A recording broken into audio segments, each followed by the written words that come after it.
Bismillah. Baik teman-teman, apakah antum masih semangat? Mudah-mudahan antum semua di rumah masih semangat ya. Karena apa? Karena orang yang tidak semangat ya susah dalam menerima ilmu. Kemudian mudah-mudahan antum juga ya tetap diniatkan ikhlas karena Allah. Baik, kita akan masuk ke pelajaran kedua, pelajaran tentang qanaah. Yang mana sebelumnya kita belajar tentang iman kepada Nabi dan Rasul. Ya. Siapa yang tahu? Ya. Silakan tulis di kolom komentar. Di pelajaran berikutnya ya disebutkan bahwa ada Nabi dan Rasul ulul azmi. Sebutkan 5 Nabi dan Rasul ulul azmi. Silakan tulis di kolom komentar nama hashtag Nabi ulul azmi ya. Jadi silakan teman-teman yang tahu, yang masih ingat Nabi dan Rasul ulul azmi, silakan tulis di kolom komentar nama hashtag Nabi ulul azmi. Bahwasanya Nabi ulul azmi itu adalah nabi di antara nabi-nabi pilihan Allah Subhanahu wa taala. Karena apa? Karena mereka adalah nabi yang sangat sabar, teman-teman. Sangat sabar. Dengan cobaan dakwah yang sangat dahsyat ya, teman-teman. Yang sangat berat, teman-teman. Penolakan dari kaum kafir, dari kaum musyrik ya. Dan pastinya seorang nabi memiliki sifat qanaah ya. Mari kita belajar tentang qanaah. Silakan dibuka teman-teman bukunya di halaman 7 Akidah Akhlak kelas 3, halaman 7 tentang qanaah.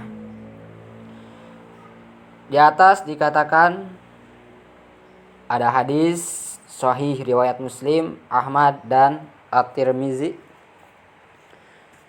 Qad aflaha man aslama. Bismillah. Qad aflaha man aslama wa ruziqa kafafan wa qanna'ahu Allahu bima atahu. Sungguh beruntung orang Islam yang tunduk kepada Allah dan dilimpahi rezeki yang mencukupi kebutuhannya, serta dianugerahi oleh Allah sifat qanaah terhadap apa yang Dia berikan padanya. Sungguh beruntung orang Islam ya. Ini lafaz diawali dengan beruntung ya. Di antaranya orang yang qanaah itu orang beruntung. Yuk, kita mari bersama-sama belajar apa itu qanaah. A. Pengertian qanaah ya. Allah Subhanahu wa taala Maha Pengasih kepada manusia ya. Kita semua diberi rizki ya oleh Allah Subhanahu wa taala setiap hari, setiap saat, setiap waktu ya. Maka sombonglah orang-orang yang tidak mau mensyukuri nikmat Allah. Karena apa? Karena nikmatnya begitu banyak ya. Di antaranya kita yang paling utama yaitu nikmat kesehatan. Mata bisa melihat dengan baik, telinga bisa mendengar dengan baik, terus bibir ya, lidah kita masih mampu bicara ya dengan fasih ya. Maka itu nikmat yang sangat besar ya. Dia menganugerahkan banyak nikmat kepada kita. Nikmatnya tidak berhingga Ya, tidak berhingga itu sangat luas, tidak bisa dihitung. Teman-teman, kalau kita pikirkan teman-teman, kita dari mulai lahir, bahkan dari mulai kita dikandung oleh umi kita, itu sudah dikasih rezeki, ya. Dengan artian rezeki yang sangat cakupannya luas, ya. Kesehatan, ya, rezeki makan, kemudian yang sangat berharga banget bagi umat Islam yaitu keimanan dan keislaman, ya. Sehingga kita tidak mungkin dapat menghitungnya, ya. Terhadap semua nikmat Allah kita wajib bersyukur dan bersikap qanaah, ya. Apa itu qanaah? Qanaah artinya merasa cukup dan puas terhadap pemberian Allah. Sekali lagi, antum harus hafal, ya. Antum harus hafal, diingat. Qanaah artinya merasa cukup dan puas terhadap pemberian Allah.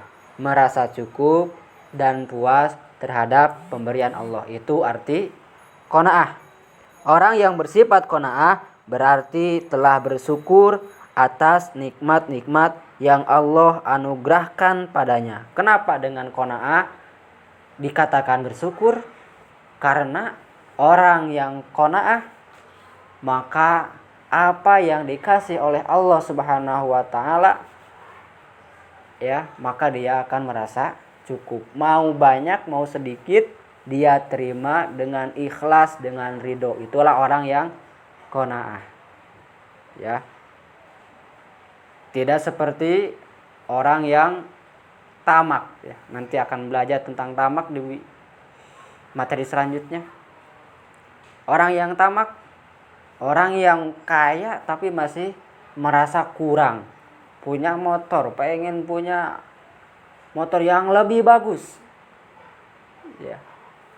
Punya lagi, beli lagi, beli lagi, beli lagi, tidak pernah puas. Itu orang yang tamak, ya. Nauzubillahi min zalik. Ada hadis yang sangat bagus teman-teman, ya, yang sangat keren, yang memberikan pendidikan kepada kita tentang arti kaya sebenarnya. Bahwa Nabi Shallallahu Alaihi Wasallam bersabda di dalam hadisnya, man asbaha minkum aminan fi sirbihi mu'afan fi jasadihi indahu kutu yaumihi faka'annama hizat lahud dunya. Yang artinya, barang siapa di antara kalian mendapatkan rasa aman di rumahnya, ya, pada diri, keluarga dan masyarakat, diberikan kesehatan badan dan memiliki makanan pokok pada hari itu di rumahnya, maka seakan-akan dunia telah terkumpul pada dirinya. Hadis riwayat Tirmizi nomor 2346. Ustadz ulang, barang siapa di antara kalian mendapatkan rasa aman di rumahnya, diberikan kesehatan badan dan memiliki makanan pokok pada hari itu di rumahnya, maka seakan-akan dunia telah terkumpul pada dirinya. Jadi seorang muslim yang sesungguhnya, ya, yaitu ketika dia merasa qanaah, merasa cukup. Seorang muslim tidak akan pernah takut hidup di dunia. Yang terpenting sudah bisa makan, punya rumah tempat istirahat, ya, badan yang sehat. Itu sudah penting, sudah cukup bagi mereka. Selanjutnya teman-teman, boleh dibuka halaman 8. Ya, lawan dari sifat qanaah adalah rakus dan tamak. Sifat rakus dan tamak seperti Ustadz tadi sebutkan di pembahasan sebelumnya.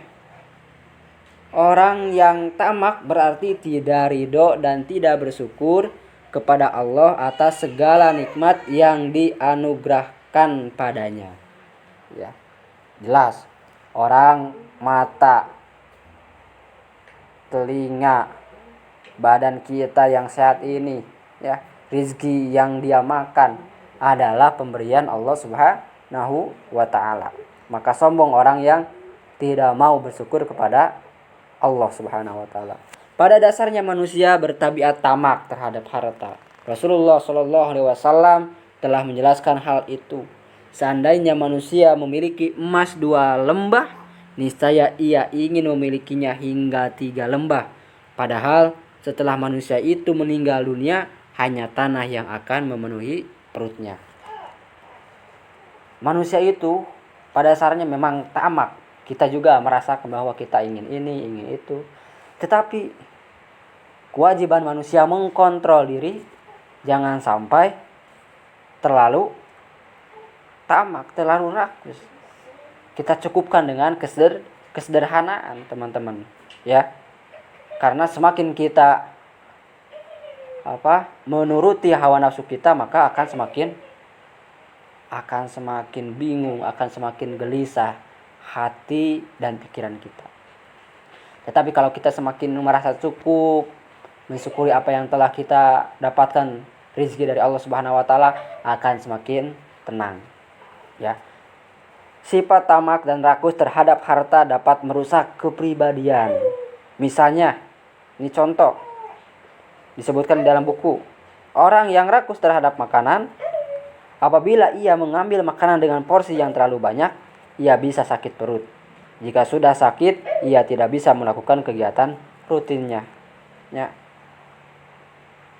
Nanti ujung-ujungnya penyakit, ya. Ujung-ujungnya penyakit orang yang rakus.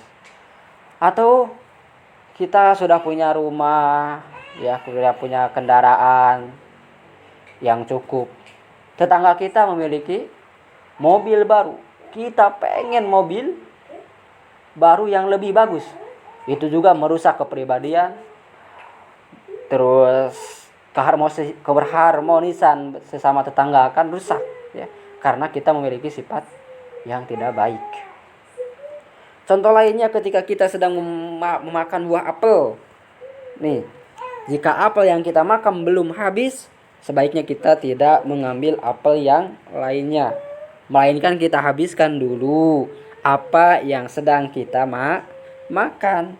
Mungkin apel itu sebaiknya kita berikan kepada saudara kita yang belum mendapatkannya, atau kita simpan sehingga tidak perlu membeli nantinya. Kita punya 4 apel, kita makan semua, padahal kita cukup 1 apel saja udah kenyang. Kita makan semuanya sehingga tidak termakan, dibuang, dikasih kepada orang lain gak mau, ya, karena sayang. Padahal ketika kita memberi, orang lain akan senang. Kita akan disayang sama orang lain, didekati oleh orang lain, dan rezeki pun akan tambah melimpah. Jadi kalau kita jajan secukupnya, ya. Kita dikasih uang dari orang tua 5.000, ya.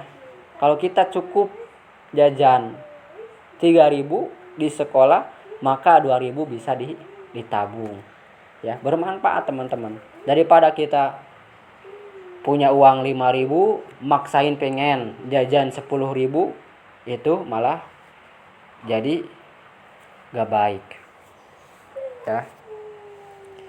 Yang B, bersikap qanaah secara benar. Bersikap qanaah secara benar, Rasulullah Shallallahu alaihi wasallam mengajarkan agar kita selalu melihat kepada orang yang hartanya lebih sedikit, seperti di dalam hadis. Coba lihat teman-teman di halaman 9. Unzuru ila man huwa asfala minkum wa la tanzuru ila man huwa fawqakum fa innahu ajdaru alla tajdaru ni'matallahi alaikum. Yang artinya, lihatlah kepada orang yang lebih rendah hartanya darimu, dan janganlah melihat kepada orang yang lebih tinggi darimu. Dengan begitu kalian tidak akan meremehkan nikmat Allah. Ini sangat berharga, teman-teman. Pelajarannya sangat berharga buat kita semua. Tujuannya untuk apa? ya. Tujuannya agar kita selalu bersyukur kepada Allah. Ya. Apabila kita sudah mempunyai sepeda, contoh, maka lihatlah teman kita yang belum memilikinya. Ya. Dengan sikap seperti itu, kita akan selalu bersyukur kepada Allah. Alhamdulillah, aku masih memiliki sepeda. Lihat orang lain, ya, tidak punya sepeda. Atau lihat orang lain ketika ke sekolah naik sepeda. Anak diantar sama orang tua, anak pakai jemputan. Jadi ketika kita merasa cukup dengan apa yang telah Allah kasih, akan lebih tenang. Sebaliknya teman-teman, ketika soal akhirat, kita harus memiliki rasa tamak, ya. Atau soal ilmu, kita juga harus memiliki rasa tamak. Dalam artian ketika orang lain ibadahnya bagus, berjamaah, selalu ke masjid, kita juga harus memiliki rasa pengen seperti dia, pengen sholat berjamaah di masjid. Ketika orang lain hafal Al-Quran 2 juz, kita juga harus punya rasa ingin seperti mereka, ya, atau bahkan lebih. Orang lain 2 juz, kita harus bisa ngalahin sampai 3 juz, 5 juz, berlomba-lomba dalam kebaikan. Atau bahkan kita hafalkan sampai terakhir, ya, hafal Al-Quran 30 juz dengan fasih dan benar, ya, bahkan bisa bersanad, ya. Antum harus berlomba-lomba dalam hal kebaikan akhirat, ya, dalam hal ilmu. Orang lain berprestasi di sekolah, kita juga harus pengen seperti mereka, teman-teman, ya. Jangan sebaliknya. Orang lain juara 1, kita juara 1 terakhir. Gak boleh seperti itu, teman-teman, ya. Namun catatan jangan hasud, teman-teman, ya. Jangan hasud. Orang lain juara 1, kita benci, kita jelekan dia kepada orang-orang lain, kita fitnah dia bahwa dia itu nilainya 100 karena nyontek. Tuh, itu hasud, teman-teman. Tidak boleh. Tapi kita bersama-sama tanyakan, antum hafalannya kok cepat? Gimana sih supaya hafalannya bisa cepat? Dari mana sih antum belajar hafalannya? Anak ikut dong, minta tipsnya, ya. Nah, seperti itu, teman-teman, menjalin hubungan kebaikan, ya. Itu mungkin sedikit penjelasan dari Ustadz. Ada pertanyaan terakhir dari Ustadz. Silahkan teman-teman ditulis seperti biasa di kolom komentar, atau yang tidak bisa silahkan di grup diskusi. Sebutkan 4 sifat wajib bagi Nabi dan Rasul. Lebih bagus antum jelaskan, ya, lebih bagus antum jelaskan. Mohon maaf bila banyak kekurangan, kesalahan, ya. Wassalamualaikum warahmatullahi wabarakatuh.